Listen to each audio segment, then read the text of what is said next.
ಕೂಡ್ಲಿಗಿ ತಾಲೂಕಿನ ಹಾರಕಬಾವಿ ಗ್ರಾಮದಲ್ಲಿ ಚೌಡೇಶ್ವರಿ ರಥೋತ್ಸವವು ಅದ್ದೂರಿಯಾಗಿ ಜರುಗಿತು.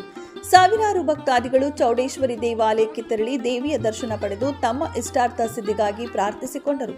ಯುವಕರು ಕೋಲುಗಳಿಗೆ ಬೆಂಕಿ ಹಚ್ಚಿಕೊಂಡು ಬೆಂಕಿಯಿಂದ ಮೆರವಣಿಗೆ ಮಾಡಿ ಗರ್ಭಗುಡಿ ಸುತ್ತಲೂ ತಿರುಗಿ ಬೆಂಕಿಯ ಕೆಂಡವನ್ನ ನೆಲದ ಮೇಲೆ ಬೀಳಿಸಿ ಭಕ್ತಾದಿಗಳು ಕೆಂಡದ ಮೇಲೆ ನಡೆದು ಪ್ರಾರ್ಥಿಸಿಕೊಂಡರು. ಇದು ಇತಿಹಾಸ ಇದೆ. ಹಿಂದೆ ಮಲೆನಾಡಿನಲ್ಲಿ ವ್ಯಾಪಾರಕ್ಕೆ ಹೋದಂಥ ಒಬ್ಬ ವ್ಯಕ್ತಿ ಈ ಊರಿಗೆ ಬಂದು ಗಾಡಿಯಲ್ಲಿ ತನ್ನ ಮೂಟೆಯನ್ನು ಹಾಕ್ಕೊಂಬರ್ತಾ ಇದ್ದಂತೆ. ಬರ್ತಕ್ಕಂಥ ಸಂದರ್ಭದಲ್ಲಿ ಎತ್ತಿನ ಗಾಡಿನಲ್ಲಿ ಬರಬೇಕಾದ್ರೆ ಹಿಂದೆ ಏನಿರ್ತಾರಪ್ಪ ಅಂದರೆ ಒಂದು ಕಲ್ಲು ತಂದು ಇಲ್ಲಿ ಅಲ್ಲಿಂದ ಇಲ್ಲಿ ಹಾಕಿದ್ರು. ಅದು ಒಡಮೂಡತೆ ಅಂತ ಹೇಳಿ ಇತಿಹಾಸ ಹೇಳ್ತೇವೆ. ಆದರೆ ಈ ಇತಿಹಾಸಕ್ಕೆ ಒಂದು ವಿಶೇಷವಾದಂಥ ಮಹಿಮೆ ಇದೆ. ಕಾರಣ ಇಷ್ಟೇ, ಇಲ್ಲಿ ಸುಮಾರು 1200 ಮನೆಗಳಿದಾವೆ.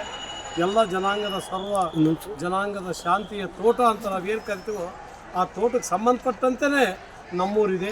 ಇಲ್ಲಿ ಯಾರೇ ಆದರೂ ಕೂಡ ಗ್ರಾಮ ದೇವತೆಗೆ ಭಯ ಭಕ್ತಿಯಿಂದ ಪೂಜೆ ಮಾಡ್ತೀವಿ, ನಡ್ಕೊಳ್ತಾ ಇದ್ವಿ.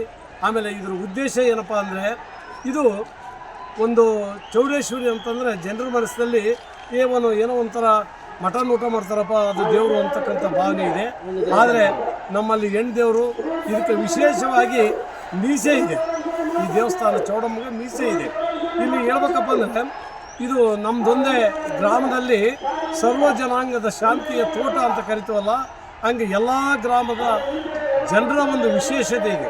ಉದಾಹರಣೆ ಹೇಳ್ಬೇಕಪ್ಪ ಅಂತಂದರೆ, ಈ ಗ್ರಾಮದಲ್ಲಿ ಈ ಒಂದು ದೇವಸ್ಥಾನದ ಕಟ್ಟಡವನ್ನು ಈ ಒಂದು ಗೌಡರು ಮನೆತನದ ವಂಶಸ್ಥರು ಮಾತ್ರ ಇದು ಕಟ್ಟೋಕ್ಕೆ ಅವಕಾಶ ಇದೆ.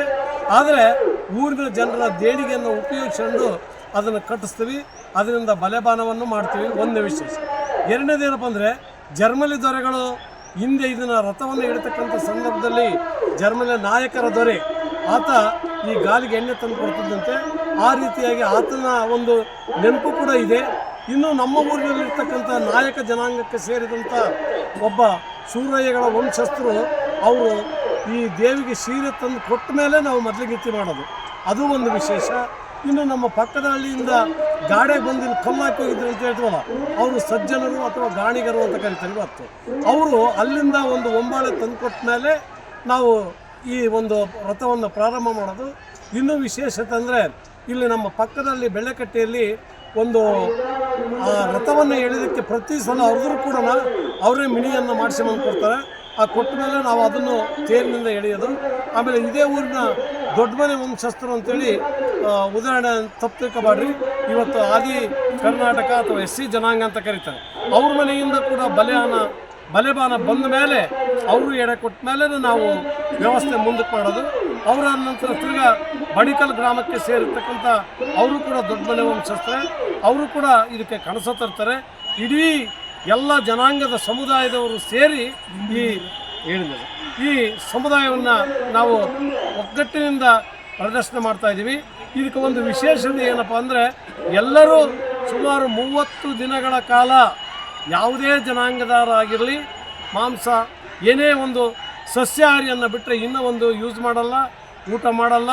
ಅಲ್ಲಿ ಯಾರು ಅದನ್ನು ಹತ್ರ ಕೂಡ ತರಲ್ಲ. ಅಲ್ಲಿ ಆರ್ಕಬಾವಾಗ ಗಾಲಿ ಹೊಂಡಾಕಿರಪ್ಪ ಅಂದರೆ ಸುತ್ತುವಳ್ಳಿಯಲ್ಲಿರ್ತಕ್ಕಂಥವ್ರು ಕೂಡ ಅದನ್ನು ಯಾರೂ ಯೂಸ್ ಮಾಡಲ್ಲ. ಅದು ಒಂದು ಪ್ರತೀತಿ. ಪ್ರತಿ ಭಾನುವಾರ ಅಯ್ಯಮ್ಮನ ಪೂಜೆ. ಈ ಪೂಜೆಗೆ ಇವತ್ತು ನಾವು ಹಿಂದೆ ಅಷ್ಟಿದ್ದಲ್ಲ, ಇವತ್ತು ವಿಶೇಷವಾಗಿ ಭಾನುವಾರ ಒಂದು ಜಾತ್ರೆ ನಡೆದಂಗೆ ನಡೀತದೆ.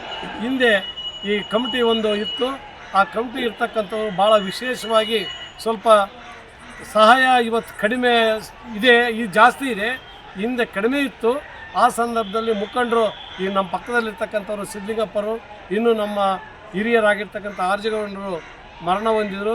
ಇನ್ನು ಶೇಖರಪ್ಪರು ಅಂತೇಳಿ ಖಜಾಂಚಿಯಾಗಿ ಇವರೆಲ್ಲರೂ ಒಂದು ಗುರಿಯನ್ನು ತಂದು ಈ ಒಂದು ತೇರಿನ ಹೇಳ್ಬೇಕಪ್ಪ ಅಂತಂದರೆ ಹೊಸ ತೇರು, ಆಮೇಲೆ ಈ ಗೋಪುರವನ್ನು ಮಾಡಿದರು.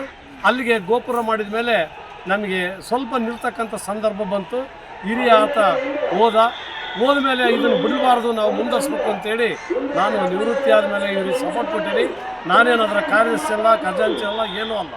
ನಾನು ನಿಮಗೆ ಒಳ್ಳೆಯ ಕಾರ್ಯಕ್ಕೆ ನನ್ನ ಆರೋಗ್ಯ ಇರೋವರೆಗೆ ನಿಮ್ಮಿಂದ ಅಂತ ಹೇಳಿ ನಾನು ಅವ್ರಿಗೆ ಬಲ ಕೊಟ್ಟು, ಉದಾಹರಣೆ ಈಗ ಒಂದು ರಿಟೈರ್ಡ್ ಆಗಿದ್ದಿಲ್ಲ, ಆವತ್ತೊಂದು ಕಲ್ಯಾಣ ಮಂಟಪ ಮಾಡೋಕ್ಕಪ್ಪ ಅಂತ ಕೇಳಿದಾಗ ನನ್ನ ಮನಸ್ಸಿಗೆ ಏನು ಅನ್ನಿಸ್ತು, ನಾನೇ ಒಂದು 25,000 ಫಸ್ಟ್ ಕೊಟ್ಟೆ. ಅದೇ 25,000 ಈ ಅಜ್ಜರು ಕೊಡ್ರಿ ಇವರಿಗೆ ಮುಂದಾಗಂತ ಕಟ್ಟಡ ಕಾರ್ಮಿಕರಿಗೆ ಕೊಟ್ಟರು. ಅವತ್ತಿನಿಂದ ನಮ್ಮ ಹತ್ರ ಇರ್ತಕ್ಕಂಥ ದುಡ್ಡು ದೇವಸ್ಥಾನದಲ್ಲಿ 40 ಲಕ್ಷ ಇತ್ತು. ಆ 40 ಲಕ್ಷ ಹಿಡ್ಕೊಂಡು ಇವತ್ತು ಇಡೀ ನಾನು ಯಾರು ಬಾಯಿ ತಂದರೂ ಇಲ್ಲ ಅಂತ ಹೊರಗೆ ಕಳಿಸಿಲ್ಲ. ಆ ರೀತಿ ಕಳಿಸದೇ ಇದ್ದರೂ ಕೂಡ ಇವತ್ತು ಆ 40 ಲಕ್ಷ ಬರೀ ಕಟ್ಟಡ ಕಾರ್ಮಿಕರಿಗೆ 45 ಲಕ್ಷ ಕೊಟ್ಟಿವಿ. ಇವತ್ತು ನಮ್ಮ ಕಲ್ಯಾಣ ಮಂಟಪ 2 ಕೋಟಿ ಮುಟ್ಟಿದೆ. ಇನ್ನೂ ಸ್ವಲ್ಪ ಧನ ಸಹಾಯ ಬೇಕಾಗಿದೆ. ಆದ್ದರಿಂದ ನಮ್ಮೂರಲ್ಲಿ ಭಾಳ ಅಫ್ಸೋಸು. ವಾದ್ಯ ಮೇಳಗಳೊಂದಿಗೆ ನಂದಿಕೋಲು ಕುಣಿತ, ರಥದ ಸುತ್ತಲೂ ಪ್ರದಕ್ಷಿಣೆ ಹಾಕಿ ಪಲ್ಲಕ್ಕಿಯಲ್ಲಿ ಆಸೀನಗೊಂಡಿದ್ದ ಚೌಡೇಶ್ವರಿ ದೇವಿಯು ಮೆರವಣಿಗೆಯಲ್ಲಿ ಸಾಗಿ ಬಂದು ರಥದಲ್ಲಿ ಇರಿಸಿ ಸಾವಿರಾರು ಭಕ್ತರು ರಥವನ್ನ ಎಳೆದು ಪುನೀತರಾದರು.